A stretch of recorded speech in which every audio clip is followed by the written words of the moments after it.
যদি আপনি জেনা থেকে বেঁচে থাকতে পারেন, আল্লাহ পাক আপনাকে সাক্ষাৎ মৃত্যুর হাত থেকেও বাঁচাতে পারেন। এটা আমি এমনি এমনি বলি নাই, আমি দলিল দিচ্ছি। জেনা এমন একটা পাপ, যেই পাপ থেকে যদি কোনো যুবক নিজেকে বাঁচাতে পারে, আল্লাহ পাক তাকে সাক্ষাৎ মৌতের হাত থেকেও বাঁচাতে পারবে ইনশাআল্লাহ। কিভাবে? 3 বন্ধু যাচ্ছে রাস্তা দিয়ে, হঠাৎ করে ঝড়, বন্ধু 3 জন ঢুকে গেল গুহার মধ্যে। কিসের মধ্যে? গুহায়, যে পাহাড়ি এলাকায় আপনারা থাকেন যারা, গুহার মুখ। হঠাৎ করে পাহাড়ের পাথর দিয়ে গুহার মুখটা বন্ধ হয়ে গেল। এখন খোলার কোনো অপশন নাই। সবাই বলছে এখন 3 জন, এখন তো আমরা বের হতে পারবো না। সবাই সবার নেক আমলের ওসিলা দিয়ে আল্লাহর কাছে দোয়া কর। কিসের ওসিলা দিয়ে? নেক আমলের ওসিলা দিয়ে দোয়া করতে হয়। হাদিস। এই ছেলে বলছে, যুবক ছেলে, আল্লাহ, আমার একজন চাচাতো বোন ছিল, তো চাচাতো বোনকে সে খুব ভালোবাসতো, তাকে সে পেতে চাইতো, মানে তার সাথে সেক্সুয়াল সম্পর্ক করতে চাই, সোজা কথা বলে।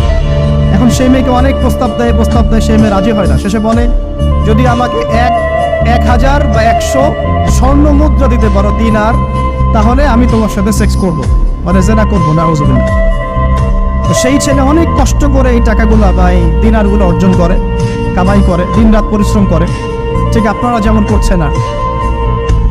তো এরপর সে তার স্বর্ণ মুদ্রা দেয়, দিয়ে বলে যে এখন আমাকে আমার কাজ করতে দাও। তখন সেই মেয়ে রাজি হয়।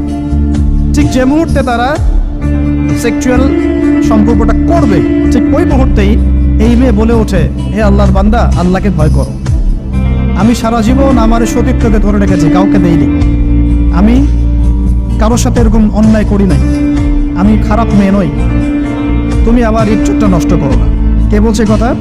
মেয়ে। ওই অবস্থা থেকে কি একটা ছেলের উঠে আসা সম্ভব? এটা কি এতটাই সহজ? এটা কিন্তু সহজ না। সত্যি কথা বলতে এই বিষয়টা কিন্তু এতটাও সহজ না। যারা অবিবাহিত তারা হয়তো বুঝতে পারবে না, বিবাহিতরা বুঝতে পারছে।